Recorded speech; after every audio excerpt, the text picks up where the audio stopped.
It was around 2 in the morning when the sound of desperate knocking pulled me out of my shallow sleep. At first I thought I had dreamt it. The house was so quiet, the kind of silence that only comes at night in a small neighborhood. But then I heard it again, louder this time. My heart jumped inside my chest. Who could possibly be at my door at this hour? I pulled my cardigan tighter over my shoulders, my bones aching as I made my way down the hallway. When I opened the door, the sight before me nearly stopped my heart. There she was. My sweet granddaughter, Lily. She was crumpled on the doorstep like a broken doll. Her hair messy, her face swollen with tears. Her trembling hand clutched at the frame as if she'd collapse completely without it. "Grandma," she whispered, her voice hoarse. And then her knees gave way. I barely had the strength in me. But the love inside a grandmother's heart is stronger than any weakness in her body. I bent down, wrapped my arms around her and pulled her inside. She was shaking like a leaf in the cold wind. I could smell the faint mix of alcohol and something metallic blood. "Oh my God, Lily, what happened to you?" My voice cracked as I carried her small weight to the couch. Her eyes fluttered, red and tired, and finally the words stumbled out of her mouth. It's Jake, Grandma. Jake. Her husband. The boy she had loved so much she thought he hung the moon itself. The boy she swore would never hurt her, who promised to cherish her for life. My stomach twisted at the sound of his name. He hit me, she whispered, her lips trembling. He found a way to make me feel like I was nothing. All because of her. Her. I didn't need to ask who. I knew what she meant. Another woman. The kind of betrayal that burns deeper than fire. I sat there in silence for a moment, my hand stroking her hair, while my heart was breaking into pieces. Seeing my granddaughter like this, her spirit shattered, was the kind of pain I can't even describe. No grandmother ever dreams of watching her baby girl live through a nightmare like this. And yet, in that moment I had to be strong. Stronger than my age, stronger than my fear, stronger even than my rage. I reached for a blanket, wrapped it around her shoulders and whispered, "You're safe now. Nothing will hurt you here." She looked at me with eyes so lost that I thought of the little girl she once was. The one who used to run barefoot through my garden chasing butterflies, laughing without a care in the world. That same girl was now crushed under the weight of betrayal and bruises, her smile stolen. I wanted to scream, to curse Jake's name, to demand why life had to be so cruel. But instead I held her tighter and said, "You're not alone. I won't let you be alone." And in that heavy silence a thought came to me.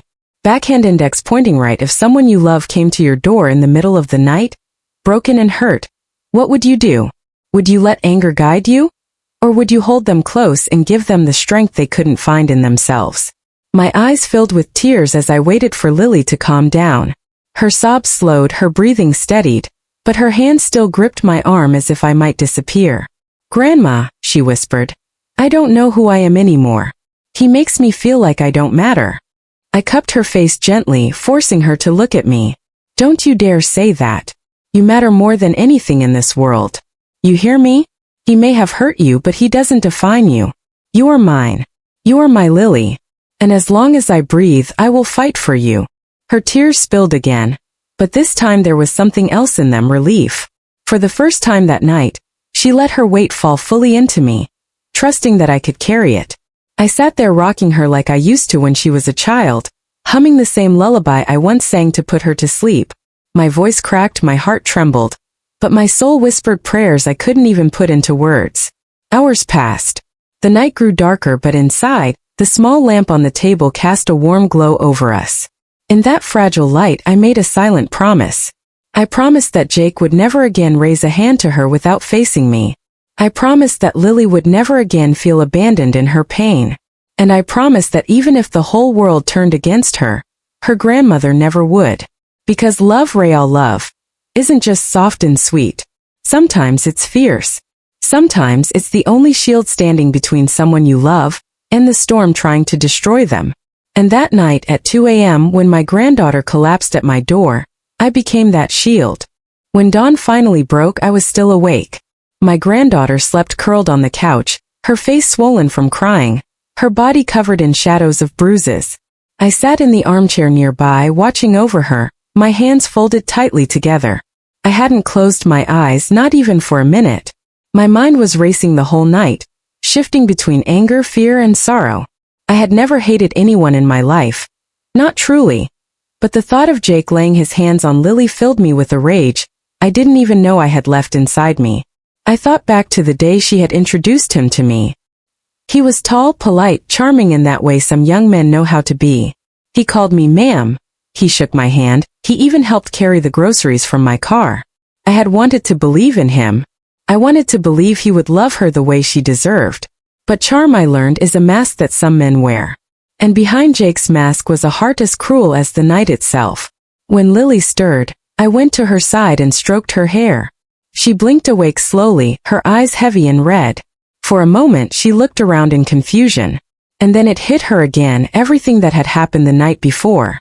"Grandma," she whispered. Her voice was so soft it broke my heart. "I don't know where to go. I can't go back there. I can't face him." I squeezed her hand. "You don't have to go back. Not now, not ever if you don't want to." She shook her head, tears spilling again. "But what will people say? What if he turns everyone against me? What if he takes everything I've built away?" I leaned closer, making sure she saw the truth in my eyes. "Lily, listen to me. People's words don't keep you warm at night. People's opinions don't heal your bruises. And no house, no car, no fancy dinner is worth your peace, your dignity, your safety. What matters is you. Your soul. Your future. That's what we protect." She buried her face in my shoulder, and I felt her tears soaking my sweater. My own eyes stung, but I held them back. She needed my strength, not my weakness. After breakfast, which she barely touched, I asked her gently, "Do you want to tell me what happened?" Her lips trembled. She nodded slowly, and the story poured out of her in fragments. She had found messages on Jake's phone. Late-night conversations with another woman, pictures, promises. When she confronted him, he laughed. Laughed. As though her pain was amusing to him. And when she shouted, when she cried, when she begged him to stop lying, his temper exploded. He raised his hand. He struck her. And he didn't even apologize. My hands clenched into fists just listening. The thought of anyone hitting my Lily made me want to storm over there myself. But I stayed calm for her. And then, I asked quietly.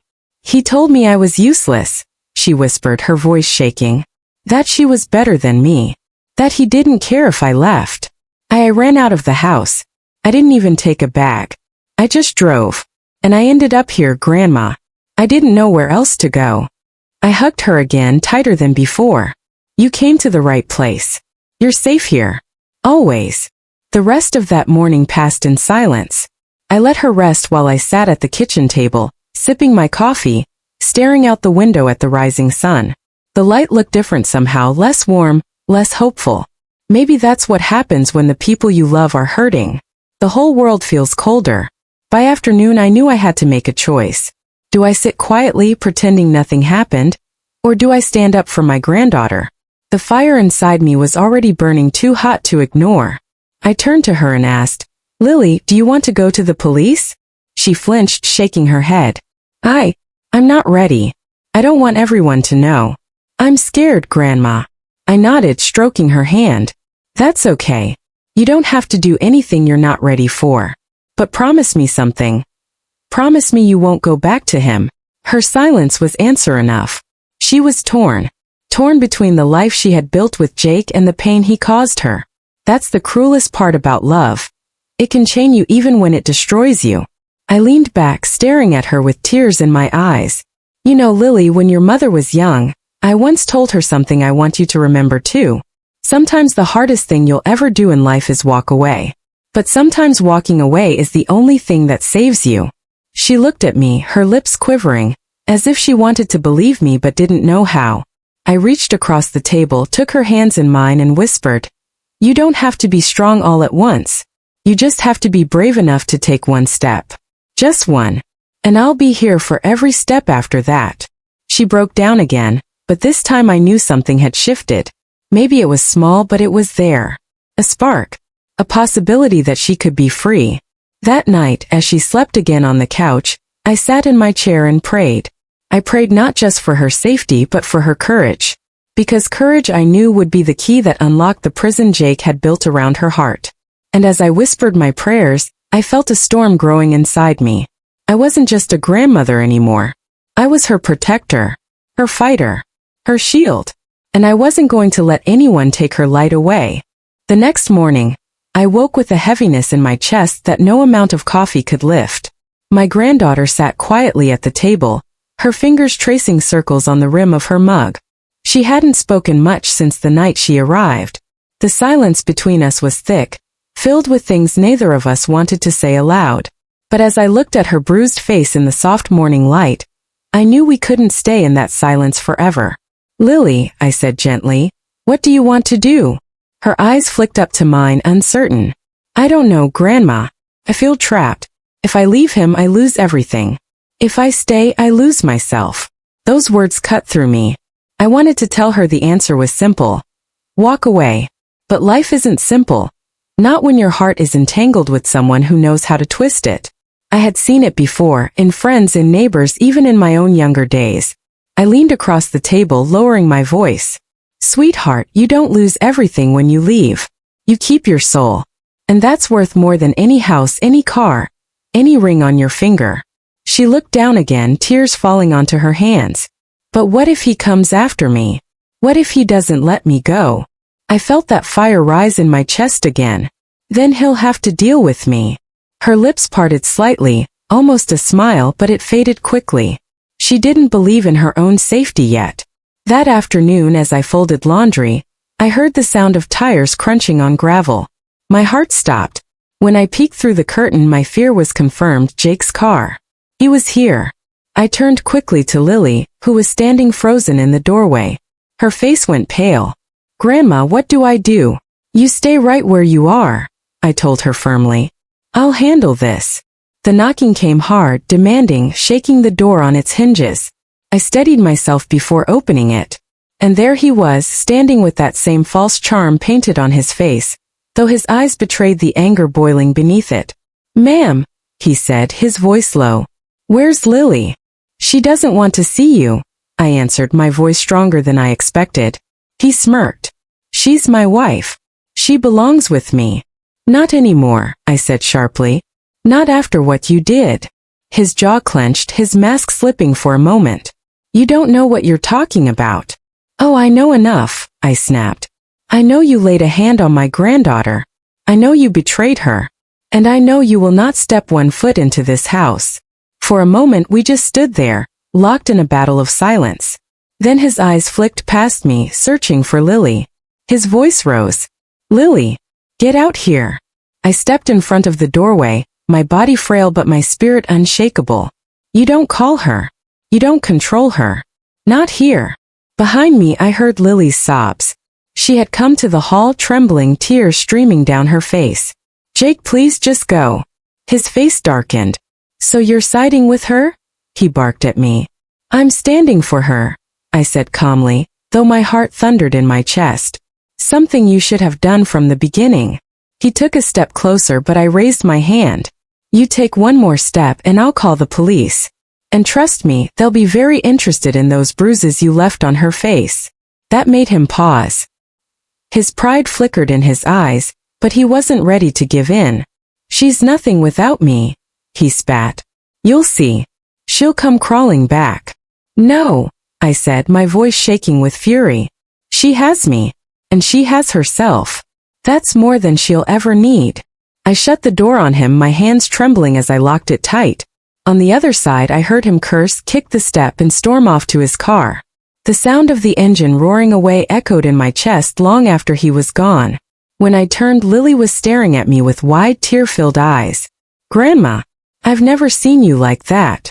I took her into my arms. "There's a strength that only comes when someone you love is in danger. That's the strength I have for you."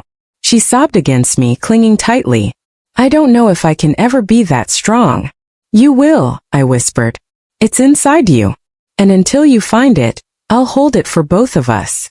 That night the house was quiet again, but the air felt different. The fear was still there, yes, but so was something else. A seed of courage had been planted in Lily's heart. I could see it in her eyes even through the tears. She wasn't free yet. Not fully. But she was no longer chained in silence. She had faced him, even if it was from behind me. She had told him to leave. That was a step. A small one maybe, but a step all the same. And sometimes that's all it takes to start changing a life. The days that followed were not easy. The bruises on Lily's face began to fade, but the bruises on her heart lingered. She moved slowly through the house, quiet, lost in thought. Sometimes I'd find her staring out the window, her eyes distant, her fingers twisting the hem of her sleeve. Healing is never quick. It's never simple. I knew this. And yet, I also knew that every morning she woke up under my roof was one more victory. One evening we sat together in the living room, a blanket draped over both our laps. The silence stretched between us until she finally spoke. "Grandma," she whispered, "why does love hurt so much?" I took a deep breath before answering. Because sometimes we mistake pain for love. Because sometimes we give our hearts to people who don't know how to hold them. But that doesn't mean love is bad. It just means we must learn who deserves it. She nodded slowly, her eyes glistening. I feel so ashamed. I should have seen it. I should have known. I cupped her cheek, forcing her to meet my gaze. Don't you dare blame yourself. Abusers are clever. They charm, they deceive, they make you doubt yourself. But none of this is your fault, Lily. None of it. Her lips trembled as more tears fell.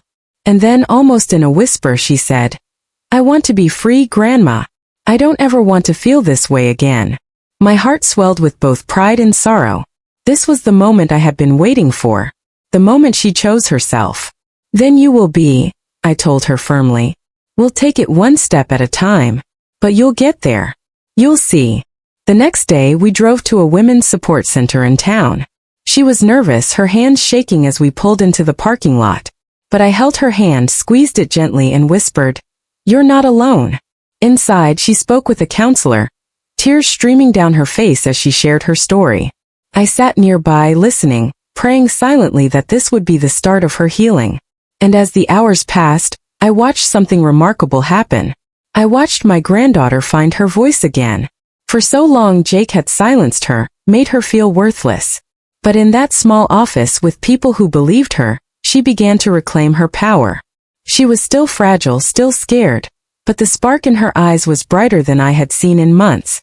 When we returned home, she hugged me so tightly I could hardly breathe. Thank you, Grandma, she whispered. If it weren't for you, I don't know where I'd be. I stroked her hair, my own eyes wet. That's what love does, sweetheart. It saves us when we can't save ourselves. That night, as I lay in bed, I thought about all the women I had known in my life. Friends, neighbors, family who had suffered in silence. Women who were too afraid to speak, too ashamed to leave. And I thought of all the grandmothers, mothers, sisters who had tried to protect them.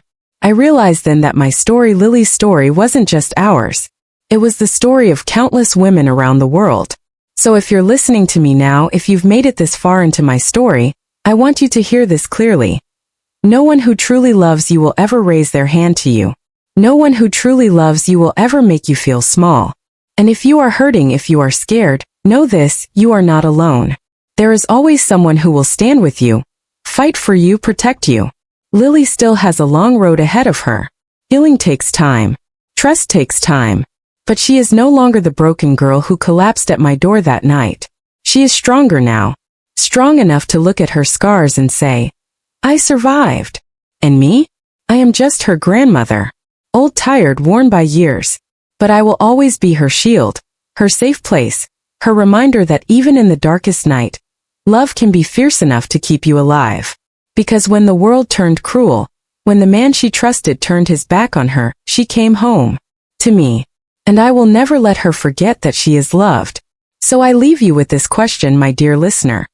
If someone you love came to your door at 2 a.m., broken and bleeding, would you open it? Would you hold them, fight for them, stand by them when the rest of the world walked away? I hope your answer is yes. Because sometimes the smallest act of love, a door opened in the middle of the night, can save a life.